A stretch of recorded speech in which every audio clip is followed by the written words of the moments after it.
ఆత్రేయపురం పూతరేకులు. So ఎప్పటి నుంచి అడుగుతున్నాను తను సుని తీసుకొచ్చాను.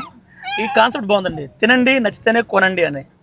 అనగానే ఇది ఆపమంది, ఆపి ఫస్ట్ వెళ్ళి ఒక 50 తినేద్దామండి, చెరుకు 50, తర్వాత నచ్చలని చెప్పి వచ్చి 50 లేదు, ఒకటి ఇచ్చావు. నిజంగానే పూతరేకు చాలా బాగుంది, చాలా ఫ్రెష్గా నీట్గా అనిపించింది. సో అందరూ అంటారు కదా ఆత్రేయపురం పూతరేకు, ఆత్రేయపురం పూతరేకు అని.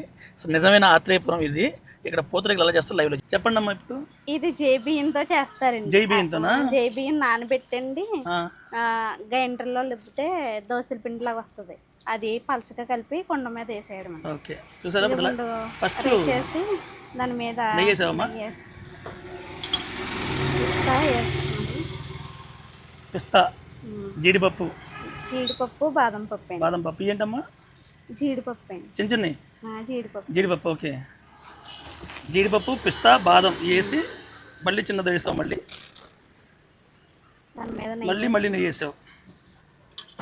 బెల్లం పౌడర్ అండి. ఏదమ్మా ఇది? బెల్లం పౌడర్. బెల్లం పౌడర్. ఓకే, మరి చక్కెర కావాలంటే? చక్కెర అయితే చక్కెర వస్తుంది, చక్కెర వస్తుంది, సేమ్ ఇలాగ వస్తుంది. కానీ ఏది మంచిదంటావు? బెల్లమే మంచిదండి హెల్త్గా. అంటే షుగర్ పేషెంట్లు ఎక్కువ. అవును, ఇప్పుడు ఏంటి నాకు ఇస్తున్నావా? సో ఆత్రేయపురం పూతరేకులు మనకి ఈ కాన్సెప్ట్ చాలా బాగా నచ్చింది నాకు.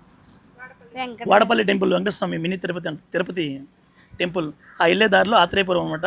ఈ షాప్ పేరు వచ్చేసి వెంకటేశ్వర పూతరేకులు. సో ఇక్కడైతే నాకు చాలా బాగా నచ్చాయండి, ఫ్రెష్. ఇది జస్ట్ ఇదేది ప్రమోషన్ ఏం కాదు, నేను ఫస్ట్ వచ్చి కొన్నాను, కొన్న తర్వాత నాకు నచ్చింది అనమాట వీళ్ళ విధానం, అందుకని ఇది ఒక వీడియో చేస్తాను. ఆత్రేయపురం పూతరేకులు